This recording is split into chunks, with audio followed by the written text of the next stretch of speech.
Hebrew పత్రిక 6వ అధ్యాయము 10వ వచనం చూడండి. మీరు చేసిన కార్యమును మీరు పరిశుద్ధులకు ఉపచారము చేసి ఇంకను ఉపచారము చేయుచుండుట చేత తన నామమును బట్టి చూపిన ప్రేమను మరచుటకు దేవుడు అన్యాయస్తుడు కాడు.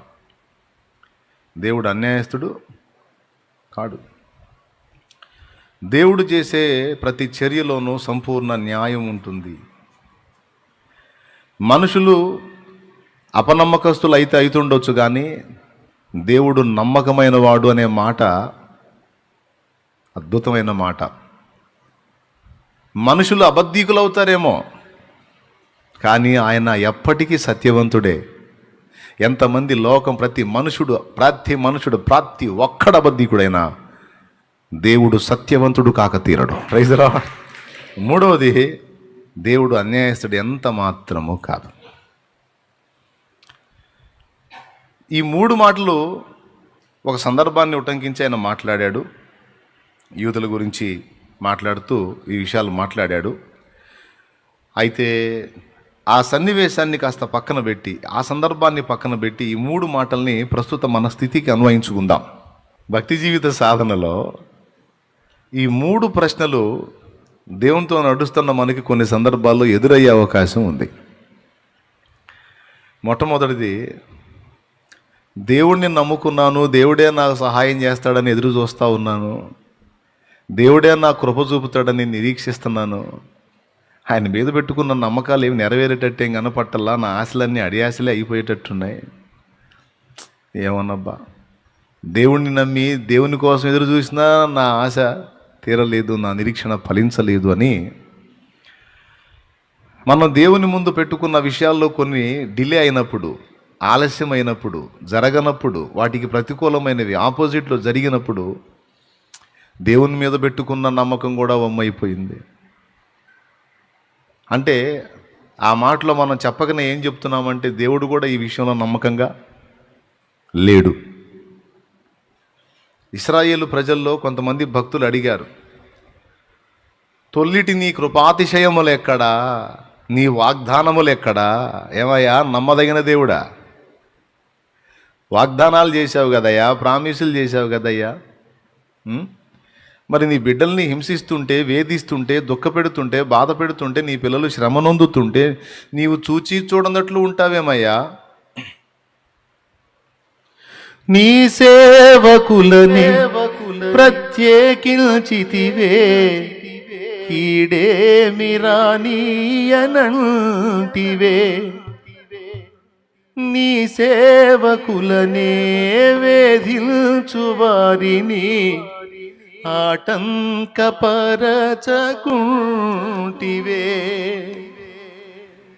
నమ్మదగిన దేవా నన్ను ఎడబాయకుము, విరోధుల చేతులో నన్ను పడనీయకుము.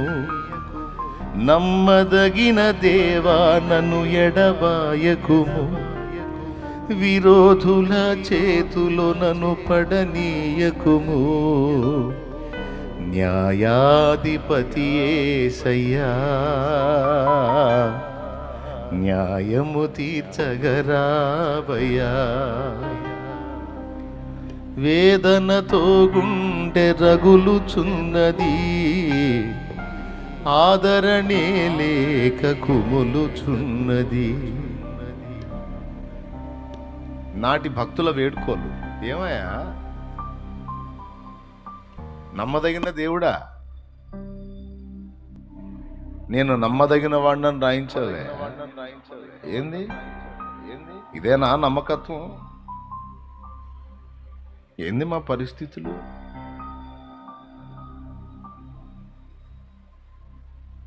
కన్నీళ్ళే అన్నపానాలు అయిపోయినాయి నాయనా. ఏంది, నిన్ను ముట్టినోడు నా కంటి పాపను ముడతాడన్నావు, ముట్టినోడు బ్రహ్మాండంగా తిరుగుతున్నాడు, ముట్టబడ్డోడు నేను గుల్లైపోయాను. ఏమయ్యా, నమ్మదగిన దేవుడా?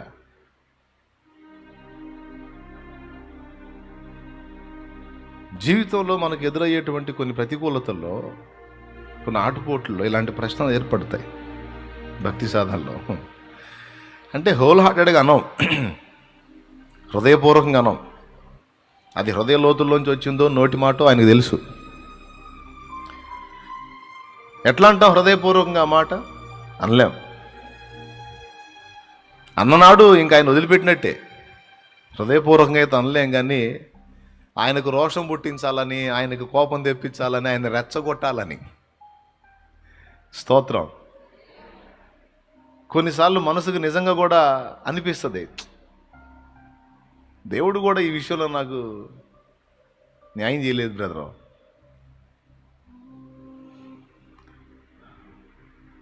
చాలా వచనాలు ఉన్నాయి.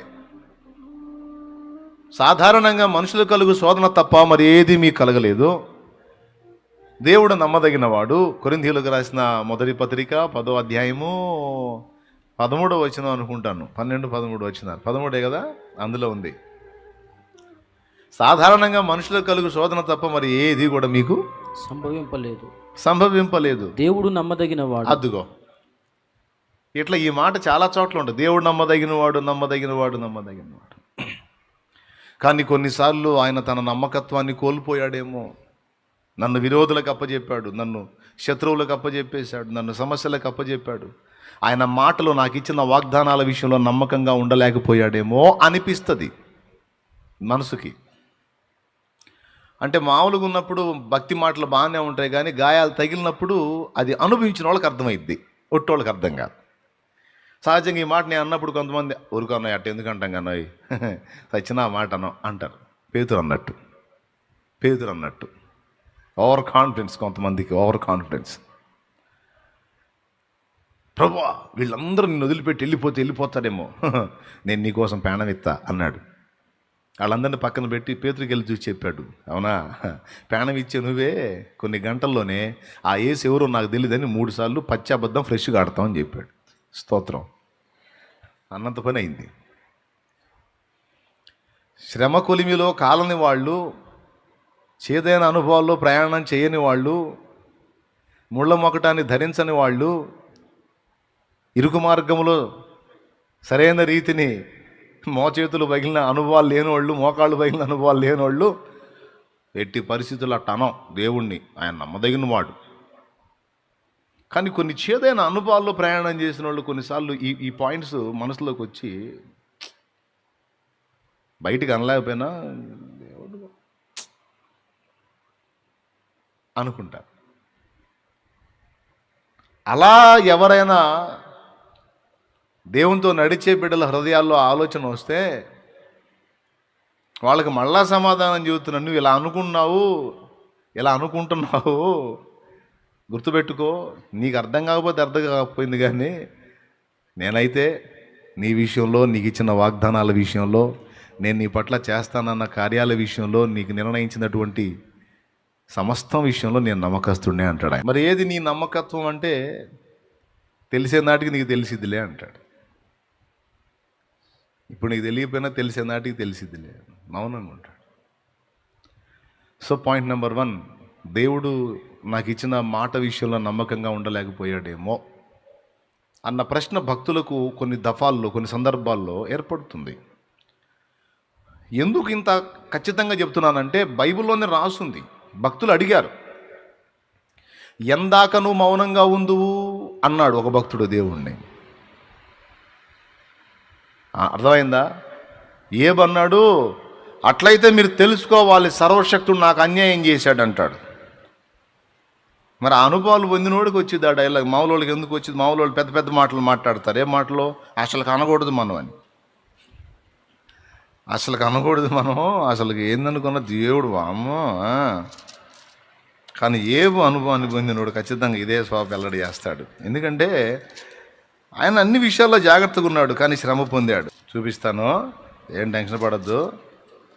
మొట్టమొదట ఏబు గ్రంథం 13వ అధ్యాయంలో ఫ్రెండ్స్ దేవుడి పక్షంగా మాట్లాడుతుంటే ఏమంటున్నాడు? 13:7 ఒకసారి చూడండి. దేవుని పక్షముగా మీరు అన్యాయపు వాదన చేయదు. దేవుని పక్షం వహించి మీరు న్యాయవాదన చేయటంలో అన్యాయపు వాదన చేస్తున్నారు అన్నాడు. పక్కన పెడదాం. 19:6 చదువు. అలాగైతే దేవుడు నాకు అన్యాయము చేసిననియు తన వలలో నన్ను చిక్కించుకునిననియు మీరు తెలుసుకొనుడి. ఓకేనా? ఉందా? అన్నాడా లేదా? ఏమన్నాడు? నేను న్యాయవంతుడే, నేను పర్ఫెక్టే, దేవుడే నాకు అన్యాయం చేశాడు. అట్లా అనకూడదు ఏమంటారు వాళ్ళు. అనకూడదు ఏందా మరి? నేను చేసిన తప్పేం చెప్పు. ఎవడికి ద్రోహం చేశా, ఎవడికి దుర్మార్గం చేశా, ఎవడి కడుపు కొట్టా, ఎవడి నోటికాడి తీసేసా, ఎవడిని అన్యాయం చేశా చెప్పు. నాకెందుకు ఈ పరిస్థితి? సమస్తం కోల్పోయానే, ఆఖరికి దేహం కూడా రోగంతో మొత్తబడిందే. కాబట్టి దేవుడు నాకు అన్యాయం చేశాడని నేను అంటే తప్పు కాదంటాడు. శ్రమ కొలిమిలో కాలుతున్న వాడికి ఏదో ఒక ఘట్టంలో ఈ డౌట్స్ వస్తాయి. నంబర్ 1, ఆయన తన వాగ్దానాల విషయంలో నన్ను పక్కన పెట్టేశాడు, నెరవేర్చలేదు. ఈ విషయంలో ఆయన నమ్మకంగా నాకు కార్యం చేయలేకపోయాడు అనిపిస్తుండొచ్చు. ఎప్పుడన్నా నిజంగా మనలో మన మాట ఒప్పుకుందాం. ఎప్పుడన్నా నీకు అనిపించిందా? నాకు అనిపించిందన్న కొన్నిసార్లు అంటే చెయ్యొద్దు. నాకు కొన్ని మాటలు ఇచ్చాడు, అవి నెరవేర్చినందున ఏది నాకు దేవుడు ఏం చేశాడు అన్న క్వశ్చన్ నాకు వచ్చింది అన్నది చెప్పు. ఓకేనా? వచ్చిందా? లైవ్లో ఉన్న వాళ్ళని కలిదిద్దాం, కొంచెం జూమ్లో ఉన్న వాళ్ళని, లైవ్లో ఉన్న వాళ్ళని కూడా కలిదిద్దాం. మీకు వచ్చిందా? మరి కొంతమందికి రాలేదు, కొంతమందికి వచ్చింది, చేయి ఎత్తారు. ఎందుకునైనా నాకు ఈ పరిస్థితి అని. థ్యాంక్ యూ యథార్థంగా ఒప్పుకున్నందుకు.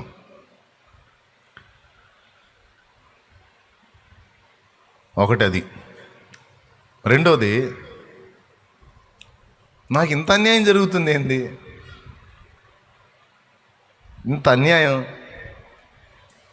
అన్యాయం జరుగుతుంటే నాకు అన్యాయం చేసిన వాళ్ళు బాగానే ఉన్నారు, అన్యాయం అయిపోతున్నాను. దేవుడు ఎవరికి సపోర్ట్ చేస్తున్నాడు? నాకు అన్యాయం చేసిన వాళ్ళకా, నాకా? దేవుడి దగ్గర కూడా న్యాయం లేదు బ్రదరు. అన్నోళ్ళు ఉన్నారు, దేవుడి దగ్గర కూడా న్యాయం లేదండి. ఏందో అని విరక్తి చెందిన వాళ్ళు ఉన్నారు. 2, నమ్మదగిన వాడిని అంటాడు, కొన్నిసార్లు నమ్మకంగా ఆయన లేడు. సత్యవంతుడిని అంటాడు, కొన్నిసార్లు ఆయన ఇచ్చిన మాటలు ఆయనే రద్దు చేసేశాడు. న్యాయవంతుడిని అంటాడు, జరుగుతున్న అన్యాయాన్ని ఎదిరించడు. ఈ 3 మాటలు కొన్నిసార్లు కొంతమంది భక్తుల జీవితంలో ప్రశ్నార్థకమయ్యాయి. మీకు తెలీదు, ఒకవేళ మీకు ఇలాంటి అనుభవాలు కాకపోయి ఉండొచ్చు. కొంతమంది భక్తులకు ఎదురైనాయి. ఆ ఎదురైన వాళ్ళు ఎవరో బైబిల్లో మీరు వెతికితే మీకు దొరుకుతారు. అడిగినట్టు అడిగారు. ఇంకా కొంతమంది కీర్తనలు అడిగారు.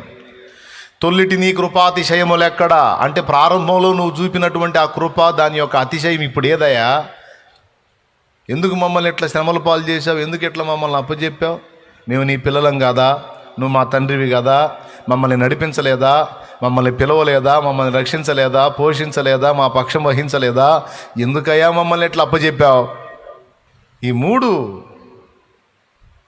దేవుని విశ్వాస్యత విషయంలో ప్రశ్న, దేవుని సత్యమంత్వం విషయంలో ప్రశ్న, దేవుని న్యాయ విధి విషయంలో ప్రశ్న ఏర్పడినప్పుడు ఒక విచిత్రమైన మాట చెప్తాను నేను. దీన్ని మనసులో పెట్టుకోండి. మన మైండ్ని ఎలా ఫిక్స్ చేసుకోవాలో చెప్తున్నాను నేను. 4వ మాట కూడా, దేవుని చర్యలు కొన్నిసార్లు పిచ్చితనంగా నీకు అనిపిస్తాయి. కొన్నిసార్లు అన్యాయం చేశాడేమో అనిపించింది నీకు. కొన్నిసార్లు నీకు ఇచ్చిన వాగ్దానాలు తప్పిపోయి సత్య విషయంలో బలహీనపడ్డాడేమో అనిపించింది. కొన్నిసార్లు నీకు నమ్మకంగా అన్ని విధాలా ఆదరించలేదేమో అనిపిస్తుంది. ఈ 3 కాకుండా 4వది, కొన్నిసార్లు ఆయన చేష్టలు వెర్రి చేష్టల్లాగా నీకు అనిపించవచ్చు, పిచ్చి చేష్టల్లాగా నీకు అనిపించవచ్చు. స్తోత్రం. అయినా సరే ఈ 4 నీకు స్పష్టంగా చెప్పా. జీవితంలో ఎప్పుడు మర్చిపోకూడదు. గతంలో ఆ మధ్యకాలంలో ఒకసారి చెప్పే, మళ్ళీ ఒక్కసారి చెప్తున్నా ఇదే పాయింట్. ఆయన అన్యాయమే చేశాడు అనుకో, ఆయన నీకు నమ్మకంగా ఉండలేదే అనుకో, వినండి, ఆయన నీకు ఇచ్చిన మాట ఇవ్వకుండా తప్పిపోయాడని అనుకో, అయినా సరే నువ్వు ఆయన్ని ప్రేమించాలి. ఇది భక్తి.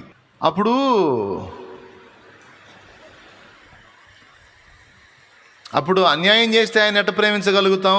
ఇచ్చిన మాట నెరవేర్చకుండా అబద్ధం ఆడినట్టు చేస్తే ఎట్లా ప్రేమించగలుగుతాం? మనకు అన్నీ పర్ఫెక్ట్గా ఉంటేనే కదా అన్నయ్య మనం ప్రేమించగలిగేది. బాగుంది. ఇంకా అది మామూలు విషయమే. నువ్వు చేసిన ఈ పని సామాన్యుడు కూడా చేస్తాడు. కానీ భక్తి, దానిలో పుట్టే ప్రేమ అలాంటిది కాదు.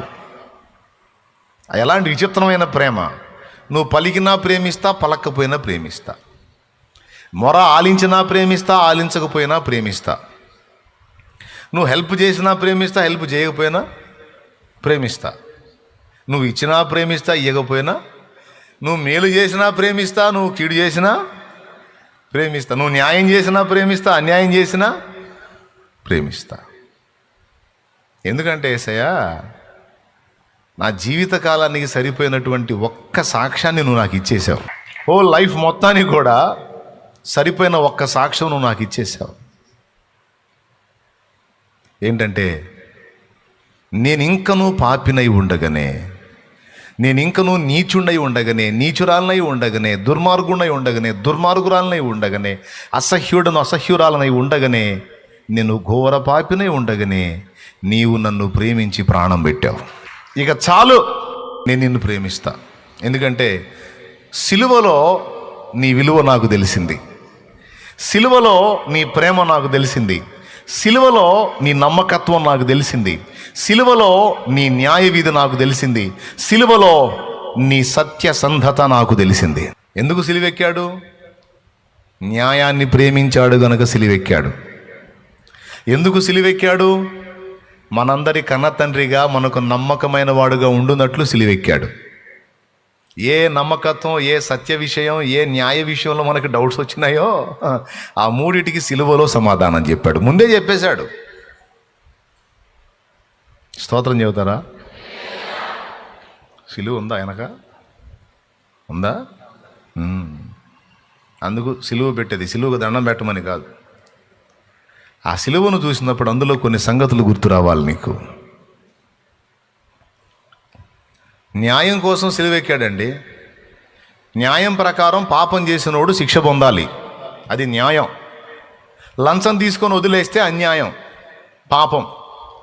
మరి ఇప్పుడు మనం పాపం చేసాము, మనం పాపాలు పోవటానికి మనం ఏదో లంచాలు ఇస్తే ఈ దేవుడు తీసేసుకొని వదిలేస్తాడన్నది మనం గతంలో నమ్మింది.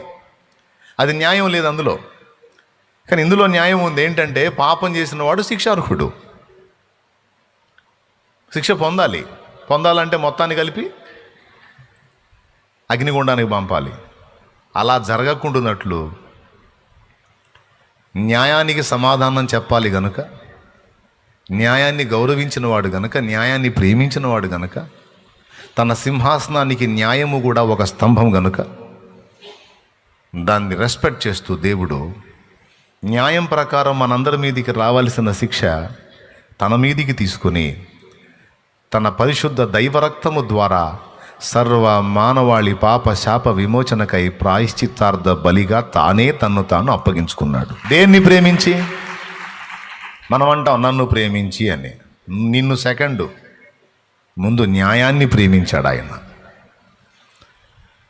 ఇప్పుడు చెప్పండి, ఆయన న్యాయవంతుడా కాదా? న్యాయాన్ని ప్రేమించి ప్రాణం పెట్టకపోతే ఆ ప్రాణం పెట్టిన దానిలోనే న్యాయం సంగతి నీకు అర్థమవుతుంది. న్యాయాన్ని ప్రేమించకపోతే ప్రాణం పెట్టడు. అందుకే, లేకపోతే మనవాళ్ళగా ఏదో ఒక యాత్ర చేయండి రా పోయిద్ది పోండి, 40 రోజులు స్పెషల్ భక్తి చేయండి రా పోయిద్ది పోండి. ఇట్లాంటి ఆప్షన్లు ఏం లేవు. శిక్ష బిడ్డన్నా పొందాలా, తండ్రి అన్నా పొందాలా, అప్పుడే న్యాయం ఒప్పుకుంటుంది. అమౌంట్ బిడ్డన్నా కట్టాలా, తండ్రి అన్నా కట్టాలా, అప్పుడే న్యాయం ఒప్పుకుంటుంది. కాబట్టి మనందరం ఆయన పిల్లలం గనక, అండ్ పాపులం గనక, మనందరినీ కన్న తండ్రి ఆయన పరిశుద్ధుడు గనక, మనందరం ఆయన పిల్లలం గనక, అదే సమయంలో ఆయన న్యాయవంతుడు గనక మనల్ని ప్రేమించాడు, న్యాయాన్ని ప్రేమించాడు. సో న్యాయమునకు గౌరవాన్ని ఇచ్చాడు గనక ఆ న్యాయాన్ని గౌరవించి తనను తాను ఆహుతి చేసుకున్నాడంటే, ఒక్క మాట సింపుల్గా, న్యాయము అంటే యేసయ్యకి ఎంత గౌరవం అంటే తన ప్రాణం కంటే ఎక్కువగా న్యాయాన్ని గౌరవిస్తాడు ఆయన. కాబట్టి సిలువలో నీకు అన్ని రుజువులు చూపించేశాడు కనుక మళ్ళా నాకు అన్యాయం చేశాడు, మళ్ళా నాకు నమ్మకంగా లేడు, మళ్ళా నాకు సత్యవంతుడు కాదు, ఏందో పిచ్చి పిచ్చి పనులు చేస్తున్నాడంటే నీ బుర్ర పని చేయట్లా. స్తోత్రం. అర్థమైందా? నువ్వు భావోద్రేకాలకు లోనైపోయి టెంప్టేషన్కి, శోధనకు గురైపోయి నువ్వు రివర్స్లో మాట్లాడుతున్నావు, నేను రివర్స్లో మాట్లాడుతున్నాను. నీకు దేవుడు తానేమై ఉన్నాడో, తన తత్వం ఏంటో అన్నీ అందులో చూపించాడు నీకు. దేవుని ప్రేమ సిలువలో దొరుకుతుంది, దేవుని న్యాయవిధి సిలువలో దొరుకుతుంది. ఎంత నమ్మకం అండి మనకైనా? మన మంచి పిల్లలమని ప్రాణం పెట్టాడా? మన హృదయంలో తొంగి చూద్దాం మన బతుకులు ఏందో. మన బతుకులు ఎంత దరిద్ర బతుకులు మనవి. మామూలు పాపాలా? మనమే కాదు, ప్రతి మానవుడు పాపే. కొంతమంది శరీరంతో చేశారు, కొంతమంది మనసులో రకరకాలుగా, మాటలతో కొంతమంది, చూపులతో కొంతమంది, ఆలోచనలో కొంతమంది, చేతలతో కొంతమంది, నడతలో కొంతమంది, ఎన్నో దోషాలు. ఇన్ని దోషాలు కలిగి ఇంత ఘోరమైన పాపులమై ఉండగానే ఒక కన్న తండ్రిగా మనకు బహు నమ్మకస్తుడై ఉండి, ఏమమ్మా ఏం తెగ లబలబలాడుతున్నావు, నా పిల్లలని ఏం చేశారు, ఏం చేశారంట, నమ్మకంగా వాళ్ళకి ఏదో కుప్పైపోతున్నావు. అమ్మేమంట తెలుసా? ఏడిశారు వాళ్ళు నమ్మకస్తులు కాకపోతే కన్న తల్లిగా నేను నమ్మకస్తురాలుగా ఉంటాను. ఏం తపన పడుతున్నావు? నువ్వు ఎంతసేపు కష్టపడ్డావు, ఎంతసేపు ప్రయాసపడ్డావు, మరి నీ మాట దక్కిచ్చారా? నీ పరువు బజాట్లోకి లాగారుగా. నమ్మకంగా తినక వాళ్ళ కోసం కష్టపడ్డావు, మరి నీకు వాళ్ళు నమ్మకంగా ఉన్నారుగా. నీ కూతురు నీ మాటిందా? నీ కొడుకు నీ మాటిన్నాడా? నువ్వు వద్దురా అన్నదాన్ని పోయి చేసుకొచ్చాడు, నువ్వు వద్దురా అన్న వాడిని పోయి చేసుకొచ్చుకుంది. నువ్వేమో నమ్మకంగా పస్తులు ఉండి తిప్పలు పడి నానా గడ్డి తిని గాదం తిని వాళ్ళకి అన్ని దాచిపెట్టి వాళ్ళకి భవిష్యత్తు ఏర్పాటు చేసావు. మరి నువ్వు వాళ్ళకి నమ్మకంగా ఉన్నావు పాప అంకితం, వాళ్ళు నీకు నమ్మకంగా ఉన్నారా? అప్పుడు తండ్రి ఏమంటాడు తెలుసా? ఏడిశారు. వాళ్ళు నమ్మకస్తులు కాకపోతేనే కన్నవాడిని కనుక కన్న నేరానికి నేనన్నా వాళ్ళకి నమ్మకంగా ఉండాలి. ఏమమ్మా నా భర్త నా పేణం అన్నావు, పెట్టాడు ఇంకో కొంపటే. బాగా అయిందా?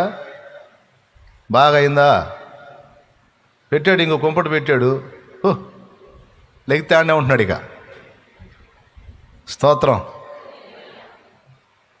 అప్పుడు నువ్వేమన్నా ఏడిచాడు దరిద్రుడు, తాను నమ్మకస్తుడు కాకపోయినా నేను అతని భార్యగా నా మట్టుకు నేను నమ్మకంగా ఉండాలి. ఆడు చెడిపోయాడా, నేను చెడిపోయేదా? కొంతమందికి ఈ విధమైన ప్రతీకారం తీర్చుకోవాలని ఉంటుంది. నువ్వు ఫోన్లో మెసేజ్లు పెడితే నేను పెట్టుకోలేండి, నీకు దొరికి నాకు దొరుకుతాడు, ఇటు మెసేజ్లు పెట్టంటే చేస్తుంటుంది. అప్పుడు వాడు పంది అయ్యా, నువ్వు కూడా పంది అవుతుంది.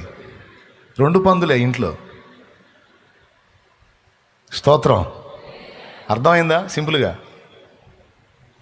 వాడు వెధవైతేనే నేనన్నా నమ్మకంగా ఉండాలి, నేను నమ్మకంగా ఉంటా అంతే. ఏమయ్యా నా భార్య అన్నావు, నీ భార్య సంబడం తేలిందిగా, నీ భార్య నీకు నమ్మకంగా ఉండలేకపోయిందిగా. ఆ దరిద్రపు దాన్ని, ఆ దిక్కుమాలిన దాన్ని, ఆ నీచురాల్ని ఎలా ప్రేమిస్తావు నువ్వు? నీ కళ్ళ ముందు పాపం చేసింది కదా, నీ కళ్ళారా చూసావు కదా, ఎట్లా ప్రేమిస్తావు? పోనీ అన్నా దాని పొందు, అది నా విషయంలో నమ్మకంగా లేకపోయినా నేను ఆ విషయంలో నమ్మకస్తుడుగానే ఉండాలనుకున్నా. ఇవన్నీ ఎవరు ఆదర్శమో తెలుసా? ఇవన్నీ ఎవరో మనకు ఆదర్శం తెలుసా? మన ప్రభు.